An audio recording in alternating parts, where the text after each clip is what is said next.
एक आदमी बहुत गरीब परिवार से था। वह बहुत दिनों से नौकरी की तलाश कर रहा था, लेकिन उसे अपने शहर में नौकरी नहीं मिल पा रही थी। ऐसे में उसने दूसरे शहर में नौकरी तलाश करने का फैसला किया। उसने अगले ही दिन ट्रेन पकड़ी और दूसरे शहर की तरफ निकल गया। उसके माँ ने एक टिफिन में रोटियां रख दी थी।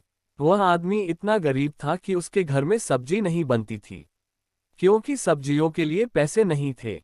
ऐसे में बस उसकी माँ ने रोटियां ही बनाई थी और उसको टिफिन में रख दी थी। जब उसका आधा सफर तय हो गया तो उसे भूख लगी।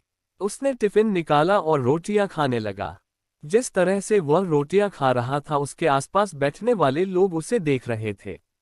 वह पहले रोटी तोड़ता, फिर टिफिन में घुमाता जैसे कि उस टिफिन में सब्जी हो, फिर निवाला बनकर अपने मुंह में डालता। ऐसा लग रहा था कि मानो रोटी के साथ सब्जी भी खा रहा है। लोग उसे हैरान से देख रहे थे। वह ऐसा क्यों कर रहा है, उन्हें समझ नहीं आ रहा था। एक आदमी ने उससे पूछ ही लिया कि भाई, तुम्हारे पास में केवल रोटी ही है, तो तुम रोटी को घुमाकर मुंह में क्यों डाल रहे हो? उस आदमी ने जवाब दिया कि हाँ, मेरे पास केवल रोटी ही है, लेकिन इस खाली टिफिन में रोटी घुमा मैं यह सोचकर खा रहा हूं कि मैं रोटी के साथ अचार भी खा रहा हूं।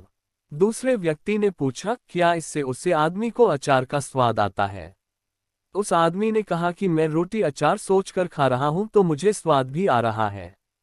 जब उसके आसपास बैठने वाले लोगों ने यह बात सुनी तो एक आदमी बोला कि अगर सोचा ही था तो अचार क्यों सोचा, मटर पनीर या शाही पनीर सोच लेते। इस तरह तुम उन सब्जियों का भी मजा ले पाते। तो दोस्तों, इससे हमें यह सीख मिलती है, बड़ा सोचो तभी सफलता बड़ी होगी। अगर आदमी के सपने बड़े होंगे तभी सफलता भी बड़ी होगी। इसके लिए आदमी को बड़ा सोचना होगा। जिंदगी में अगर कुछ बड़ा करना है तो आदमी को अपनी सोच बड़ी रखनी चाहिए। अगर आदमी के सपने बड़े होंगे तभी सफलता भी बड़ी मिलेगी। लेकिन शुरुआत हमेशा छोटी से ही होती है।